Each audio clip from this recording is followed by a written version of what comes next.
Hello everyone, BigTreeWizard here to talk about a self-created Pokemon Stadium 2 challenge. I'll call it, use the same 6 rental Pokemon to defeat the entire Johto Gym leaders. It's catchy, right? I'll be selecting 6 Pokemon that I believe have the capabilities for this gauntlet. See, across Johto's Stadium 2 gym leaders, Rocket Fights, and Elite 4, there are 29 battles total. Each battle is a 3v3 with 6 different Pokemon on each team. In a normal run of this gym challenge, you are free to recreate your team for each gym set, leading to optimal conditions. An example, for Violet City, which is a flying type gym, you could have a team of electric Pokemon, and for Azalea swarming with bugs, you could run fire and flying. If we select 6 to compete with everyone, it's a bit more difficult, leading to us having to snake draft for the best rentals. Rentals are basically the for sale items from Blockbuster. You get to sort through the bottom of the barrel. Now onto my rental team in order of personal importance. Piloswine with good speed, decent enough bulk, and the stab Icy Wind to address anything faster. Earthquake is a +2. Codename Philo is necessary. Snorlax, everyone knows the importance of this big fella. Stab, Headbutt, and Curse makes this a monster worth running. Codename Cursed Dreams. Kadabra with Psychic and Reflect, enough said there. Codename Mind Freak. Electabuzz, Thunder Punch, and almost more importantly, Light Screen and Leer. Codename Electa. Dodrio with great speed and stab, Tri Attack, and Fly. Codename Birdurus, like Cerberus. Dragonair, who in previous attempts had good luck with Thunder Wave for speed control and headbutt. The combination of Parrot and Flinch does work well, but that is pretty luck dependent. Codename Legless. With everything covered, let's get started. The first battle against Trainer 1 is without an issue. Piloswine is able to solo this battle using Icy Wind. Now Falkner, who still shouldn't pose a threat, I'll open with Electabuzz for decent speed and a type advantage, firing off a Thunder Punch into Pidgeot and getting a lucky crit. Probably because Falkner's Pidgeot didn't have a nickname. Falkner sends in Noctowl, who still can outspeed the Electa, which means Noctowl gets another Thunder Punch, contracting Paralysis, and on the next turn it's immobilized. Another Thunder Punch lands and Noctowl returns the favor with a Mud Shot. Since I have plenty of reserves, and I don't want to play with any accuracy issues, I switch to Piloswine, which also takes a Mud Shot, but finishes Noctowl with an Icy Wind. Falconer returns by sending a familiar face being Delibird. At least it doesn't repeat present, but it is packing Blizzard. There's an exchange of Delibird using Blizzard, and Philo consumes its berry. We miss an Icy Wind, and I'll blame Mud Slap, and we narrowly avoid a KO from a second Blizzard. Philo can get another hit in, but it is finally knocked out, and it's up to Electa to KO the Delibird. Deli goes for a random move, and thankfully Electa gets the KO. Violet City Gym defeated without any issues. On to Azalea Gym, which neat fact, this is where we start seeing trainers and leaders having an advantage with item selection. Trainer 1 gets a Paris with Silver Powder, boosting Bug-type moves, and a Geodude with a Hardstone boosting Rock types. With Trainer 1, I open safely with Snorlax. Getting hit by Yanmi's Sonic Boom, I set up a Curse and go for Headbutt on the next turn. Snorlax is able to knock it out on the following, and out now is Shuckle. And you know what they say, don't suckle on the Shuckle. Anyway, Shucky tries to set up a rollout, and now I'm a bit worried about how to handle this. I consider a Fire Punch for the burn chance, but decide to chip with Headbutt and hope for the crit, which happens, but not soon enough. Shucky returns the crit with the next rollout, knocking Snorlax out. Piloswine is sit in to finish off with an Icy Wind, and the following Geodude is easily dealt with by an Earthquake. With Trainer 2, we can see how much variety a team can have compared to their respective gym types. Starting the battle, I switch around to navigate Clef and Charm, but to provide a short summary, it's another easy battle. I mean, they had a Sunkern. Up to the bugged out Bugsy, who says, "You probably don't know very much about bug Pokemon." Then, Bugsy, what's that Pupitar doing on your team, buddy? I open with Dodrio and Bugsy with Pinsir. I fly, and a lucky crit makes his Beetle easy work. Out now is Scyther, who is a bit quicker and gets a wing attack, dealing a decent 40-ish% damage. I fly, and Bugsy decides to swap to Beedrill, only for Beedrill to get knocked out, and it's back to Scyther. Bugsy fires a Hyper Beam, and it's almost like Bugsy calced taking down my Dodrio. Impressive, Bugsy. Impressive. Dragonair is in, using Thunder Wave on Scyther's recharge for what I thought would be a free para, but its berry cures. Scyther again goes for Hyper Beam, and I hope that we can show the power of Para and Headbutt flinch. Scyther was paralyzed for 2 turns in a row, and is able to finish Dragonair off with a wing attack. I played around a lot here when Philo could have came in with an Icy Wind and trivialized the fight. Goldenrod. Here's a summary of everything up to Whitney. Trainer 1 uses Q Pokemon, but not strong and Q Pokemon, so it's a quick win. Trainer 2 has a decent amount of type variety and coverage, which will become a bit more common with later battles, but also no issues. Whitney has 5 normal types. I open with Kadabra and Whitney releases her icon, as if she's milking the legacy. I open with Reflect and Miltank goes for Earthquake. I'm already thankful for that Reflect. We can go into Psychic for a decent amount of damage after each of us using 2 turns for Psychic and Stomp. Kadabra sealed the deal, and Whitney now sends out Wigglytuff. Kadabra gets one last Psychic in for almost half of Wigglytuff's HP, and Wigglytuff returns the favor with a Thunder Punch. I send out Snorlax, who can easily tank the double edge, and I go for Curse with Reflect already set up, and a Headbutt to get the KO. Stantler is in, and I'm so happy it doesn't have Intimidate. Stanley goes for Headbutt, and gets the flinch 2 turns in a row, and so Snorlax is down on the 3rd.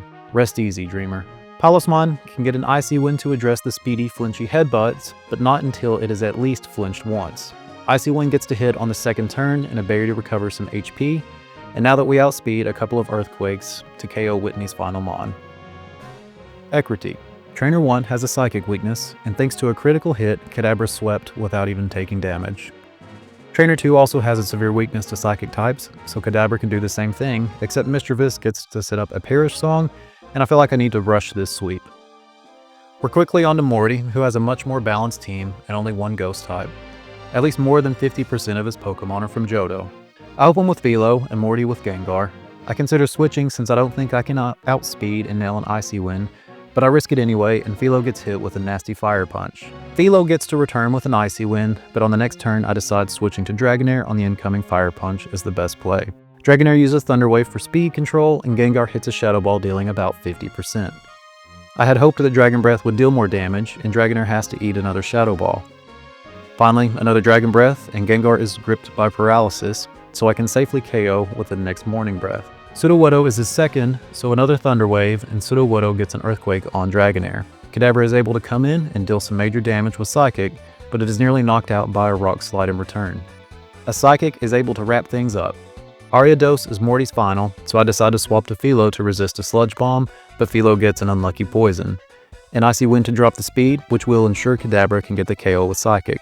Thankfully, Ariados has no priority moves. Zeonwood. This is where we start to see more gimmicks, or if you prefer the term, strats. Trainer goes smoothly. Hitmonlee does have Rolling Kick and is able to KO Dragonair, but Kadabra is able to sweep from here. However, another gimmick here is that Rhydon goes for Horn Drill, which makes me very nervous. Leader Chuck relies heavily on Dynamic Punch, and I wish I had a Ghost here to help out. Primeape is his opener and able to land a Dynamic Punch into Dragonair. Dragonair is able to attack through the confusion and land a Thunder Wave. On the next turn, Dragonair drops the confusion, and my plan is to cross my fingers and Headbutt, hoping for a Paraflinch. Which works once, but then the ape fires 2 more Dynamic Punches, which miss twice, but the lucky third connects with to KO Dragonair. Kadabra is able to easily finish off, but I set up a Reflect first. If Kadabra can't handle whatever is left, Reflect will cushion the switch. Thankfully, Dynamic Punch misses on a setup, and Kadabra can KO. Granbull is out next and goes for Dynamic Punch and misses, but then the next one connects. I set up another Reflect in my final turn to help Dodrio, who can finish off with Tri-Attack. Poliwrath, who was holding a Focus Band, has to eat a Fly, but of course it doesn't get the KO. So Poliwrath hits a Reduced and Resisted Dynamic Punch, and a Bitter Berry allows me to get the final KO with Fly. Olivon. Jasmine has decent coverage for her Steel types. I open with Dragonair as a safe play, and Jasmine with Skarmory. Skarmory opens with a Steel Wing, and Dragonair luckily nails a Fire Blast. Another round of the same knocks this Skarmory out. Steelix is out now, and Dragonair, of course, outspeeds and gets a lucky crit. Mantine is sent out last and is able to put a rest to our sweet Dragonair. I hope to bring out Philo, but getting nearly one-shot by a Surf, Philo is able to get an Icy Wind off, guaranteeing that Snorlax can come in and finish off Mantine with a couple of Headbutts. Now here's where the Rockets invade, and here's a summary of the first 3 grunts. Rocket 1 will run an explosion game. The story is, I sent out Snorlax and hope to tank, but it's knocked out by explosions. I need Philo to outspeed and sweep the remaining Geodude in the back, but then comes out Wheezing. Philo did not outspeed, and since I misjudged the damage, I have to sack Kadabra to ensure Philo can KO the Geodude. Rocket 2 begins with a Toxic Protect strat. On their team is a lucky Dunsparce, which actually gets 3 Protects in a row. This 1% Encounter Wonder had a 3.7% chance for this to happen. Rocket 3 seems to rely on max power frustrations, but my defensive spec team is able to hold through. The final Rocket is an executive level, which means he has a nice luxury sedan and a very well-rounded team. After a few tries at this, I've learned that Philo baits a solar beam from Victory Bell, and Electa can absorb and set up a light screen, which draws out Houndoom and setting up a wall for Snorlax to stay in and take a Sunny Day Flamethrower combo with the help of light screen. Then a battle from there, otherwise Houndoom with sun boosted Flamethrower can wreak havoc and Victory Bell can fire a no charge solar beam. However, in this attempt, Golbat opens against my Piloswine. I plan for an Icy Wind, but this exec makes an executive decision by switching to Wobbuffet. This is the best case scenario. I swap to Snorlax to easily set up 6 curses and sweep the team. This is usually a hard battle, but this is my turn for luck. Mahogany. The first Ice Trainer was easy, opening with a literal baby Smoochum who goes down to a single Earthquake, and then Philo is able to EQ the whole team. The second trainer likes my strat of slowing the opponent down and hoping for a flinch, but gimmicks aside, this battle is easily won. Price is a bit difficult and took a couple of losses to figure out a decent strat. The Ursaring is fairly strong, and I was hoping Electa would be able to get the Para and help with Leer, but it couldn't, so I set up a screen, then send Kadabra to set up Reflect, hoping to chip at Ursaring a bit more. However, Ursaring gets a crit, which I'll say was lucky because this allows Snorlax to set up Curse and have Reflect for coverage, leading to a Headbutt party. Blackthorn. In Blackthorn Gym, Trainer 1 has a sleep and high damage but low accuracy move like Thunder and Fire Blast. And Trainer 2 ran a team from Kanto and Johto starters, and both were pretty easy to address.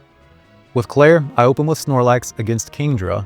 I set up a Curse and nail a few Headbutts while tanking Hydro Pumps.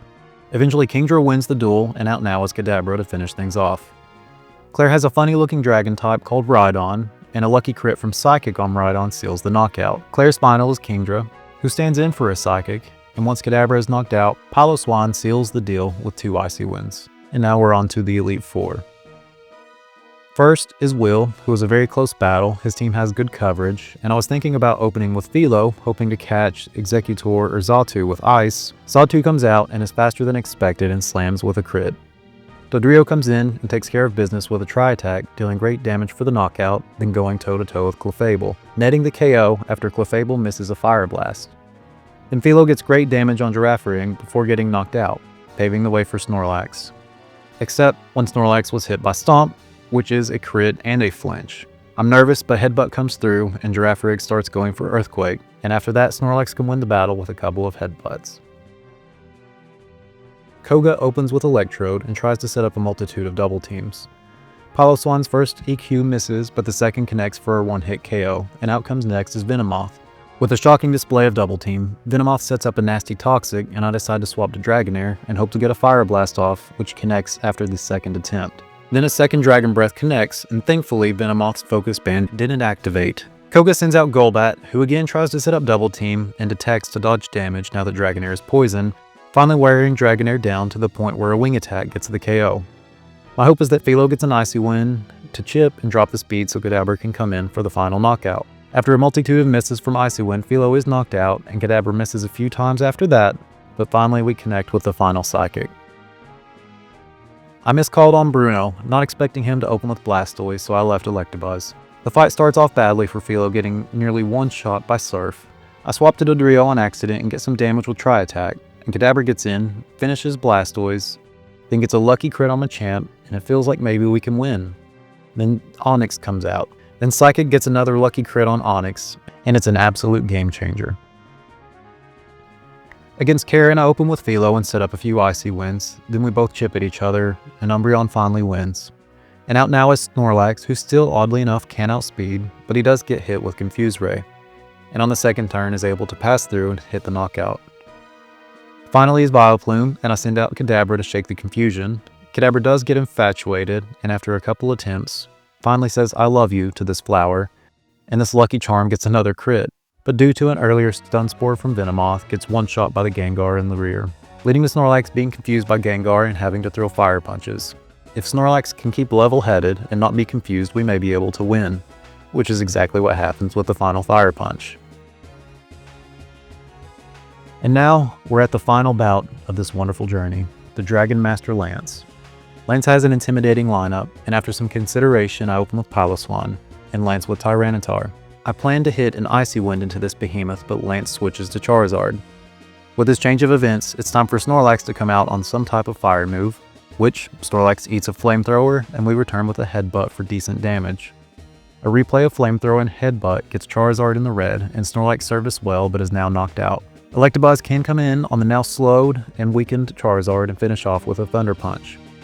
Tyranitar is sent out next, and I decide to go for Leer to pave the way for Piloswine to get the knockout. Tyranitar goes for a nasty Rock Slide, but Electabuzz is able to avoid the KO, and I go for another Thunder Punch on the next turn, but land swaps to Dragonite. Dragonite hits a Hyper Beam to finish off the brave Electa, and Piloswine has been protected to deal with these two. With Dragonite having to recharge, a free Icy Wind gets the knockout, and out now is this nasty T-Tar, who does outspeed and deals decent damage with Rock Slide. I fire off another Icy Wind to ensure that next turn I can hit an Earthquake. T-Tar goes out with its final move being Hyper Beam, and Philo serves us well, barely surviving and is able to finish the battle with a final Earthquake. And that's everything. One thing I do want to mention is a few struggle points of my team could have been addressed by a decent Ghost. Possibly someone from the Ghastly lineup to protect from poison, the explosions, the dynamic punches, and the frustrations. Mischievous is also another good option with decent moves, and Pain Split may be great for recovery.